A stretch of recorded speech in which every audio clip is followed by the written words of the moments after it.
মাথা ব্যথা কি কারণে হয়ে থাকে তা সম্পর্কে আমি আজকে আপনাদের মাঝে কিছু বিস্তারিত আলোচনা করব।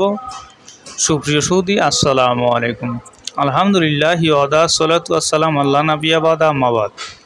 সকল প্রশংসা সর্বশক্তিমান আল্লাহ সুবহানাহু ওয়া তাআলার জন্য, যিনি আমাদেরকে দয়া করে মায়া করে অত্যন্ত সুন্দর করে বানিয়ে এই দুনিয়াতে প্রেরণ করেছেন শুধুমাত্র তারই ইবাদতের জন্য। তাই একবার বলি আলহামদুলিল্লাহ।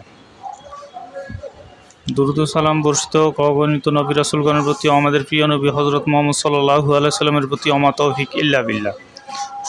সুপ্রিয় দর্শক, আমার ফ্রেন্ড সার্কেল ও আমার রোগী মহোদয়গণ, কাছে এবং দূরে, দেশে এবং বিদেশে, নারী এবং পুরুষ, বিশ্বের যে কোনো প্রান্ত থেকে আমার ভিডিওটি দেখছেন অথবা পরবর্তীতে দেখবেন, আপনাদের সবাইকে জানাই রিয়াজ হার্বাল চিকিৎসা কেন্দ্রের পক্ষ থেকে আন্তরিক শুভেচ্ছা ও অভিনন্দন। রিয়াজ হার্বাল চিকিৎসা কেন্দ্র এটি একটি অত্যাধুনিক ইউনানি আয়ুর্বেদিক এবং হার্বাল চিকিৎসা প্রতিষ্ঠান। এখানে চিকিৎসক হিসেবে দীর্ঘ প্রায় 16 বছর যাবৎ নিয়োজিত আছি আমি, হাকিম মোহাম্মদ রিয়াজুল ইসলাম, আপনাদের এই ভাই। রোগ বিষয়ক, চিকিৎসা বিষয়ক, স্বাস্থ্য বিষয়ক ইউটিউব চ্যানেল ভিত্তিক ভিডিও বার্তা। আজকে আমার আলোচনার বিষয় মাথা ব্যথার কি। আমরা মাথা ব্যথায় দীর্ঘদিন যাবৎ ভুগে থাকি।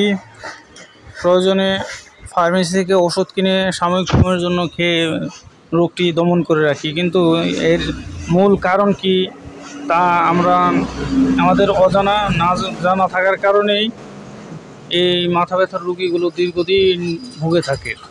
মূলত আমি আপনাদের এর মূল কারণগুলো সম্পর্কে আলোচনা করব, বাকিটা আপনাদের ইচ্ছা এবং আপনাদের বুঝ।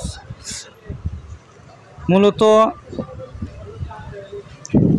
মাথার সাথে সমস্ত শরীরের অঙ্গ প্রত্যঙ্গের সাথে সম্পর্ক থাকে, আর যেহেতু মাথার সাথে সমস্ত শরীরের সম্পর্ক, তাই এই মাথা ব্যথার অনেক কারণ যা আমি ভাষায় প্রকাশ করতে পারবো না। এর মধ্যে উল্লেখযোগ্য যে সকল লক্ষণগুলো বা কারণগুলো না বললেই নয়, সেগুলো সম্পর্কে আপনাদের আমি আজকে ধারণা দেওয়ার চেষ্টা করব। এই কারণ দূর করতে পারলে আপনার মাথা ব্যথা অটোমেটিক কমে যাবে। মূলত মাথা ব্যথার মূল কারণ দুশ্চিন্তা, অর্গমা, রাত্রি জাগা, প্রবল জ্বর বা অত্যাধিক পরিমাণের জ্বর, এ থেকে মাথা ব্যথা হতে পারে। দুশ্চিন্তার কারণে মাথা ব্যথা হতে পারে, রাত্রি জাগরণের কারণে মাথা ব্যথা হতে পারে, এবং পায়খানা কষা থেকে মাথা ব্যথা হতে পারে। তাছাড়া কোনো প্রকারের হাই কোয়ালিটির ঔষধ সেবনের কারণে, হাই পাওয়ারের ওষুধের কারণে মাথা ব্যথা হতে পারে। চোখের রোগের কারণে মাথা ব্যথা হতে পারে। কানের রোগ, কান পাকা, কান ব্যথা, অথবা কানের ভিতরে পুঁজ জমা, অথবা কানের বিভিন্ন প্রকার সমস্যার ক্ষেত্রে মাথা ব্যথা হতে পারে। যেহেতু মাথার সাথে কানেরও সম্পর্ক আছে, চোখেরও সম্পর্ক আছে, দাঁতের সম্পর্ক আছে। দাঁতের পীড়া, যেমন দাঁত ব্যথা, দাঁত মাড়ি ফুলে যাওয়া, দাঁত শিরশির করা, মাড়ির গর্ত হয়ে যাওয়া, আর বিশেষ করে গর্ত হয়ে যাওয়ার কারণে খাদ্যকণা আমরা সেবন করে থাকি। এই খাদ্যকণা গর্তের ভিতরে ঢুকে ময়লা পচন ধরে এই ব্যথার সৃষ্টি হয়।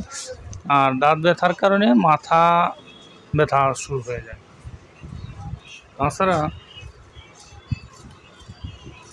পুরাতন সর্দি, কাশি, ঠান্ডা লেগেই থাকে, সেক্ষেত্রে অথবা সাইনোসাইটিসের সমস্যা, টনসিলাইটিসের সমস্যা, এসব কারণে মাথা ব্যথা হতে পারে। মাথায় আঘাত লাগার কারণে মাথা ব্যথা হতে পারে। তাহলে আমরা মাথা ব্যথার অনেকগুলো কারণ পেলাম। এই কারণগুলো খুঁজে বের করার দায়িত্ব রোগীর। যেহেতু আমার এই ভিডিওটি যে শুনবেন বা দেখবেন তাদের জন্যই সহজ, আর ডাক্তারের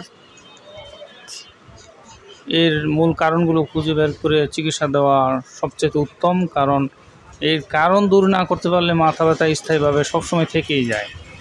আবার অনেক সময় দেখা গেছে বিষণ্ণতাজনিত রোগ, ভয় ভীতি এ সকল কারণে মাথা ব্যথা হয়ে থাকে।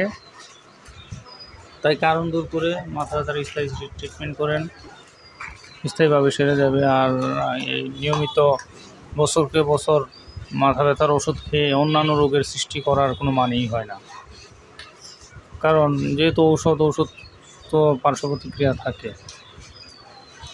আর বিশেষ করে রিয়াজ হার্বাল চিকিৎসা কেন্দ্র এটি একটি অত্যাধুনিক ইউনানি আয়ুর্বেদিক এবং হার্বাল চিকিৎসা প্রতিষ্ঠান। এখানে চিকিৎসক হিসেবে নিয়োজিত আছি আমি হাকিম মোহাম্মদ রিয়াজুল ইসলাম। রোগ বিষয়ক, চিকিৎসা বিষয়ক, স্বাস্থ্য বিষয়ক ইউটিউব চ্যানেল ভিত্তিক ভিডিও বার্তা। এখানে আমি বিভিন্ন প্রকার ভেষজ গাছ, লতাপাতা নিয়ে আলোচনা করে থাকি। তাই আমার ভিডিওটি যদি আপনাদের ভালো লাগে লাইক, কমেন্ট, শেয়ার করবেন এবং সাবস্ক্রাইব করবেন, এবং নতুন ভিডিও দেওয়ার জন্য আমাকে কমেন্টে জানাবেন কী বিষয়ে আপনাদেরকে আমি ভিডিও করব। এই বলে আমার ভিডিওটি শেষ করছি। আল্লাহ হাফেজ।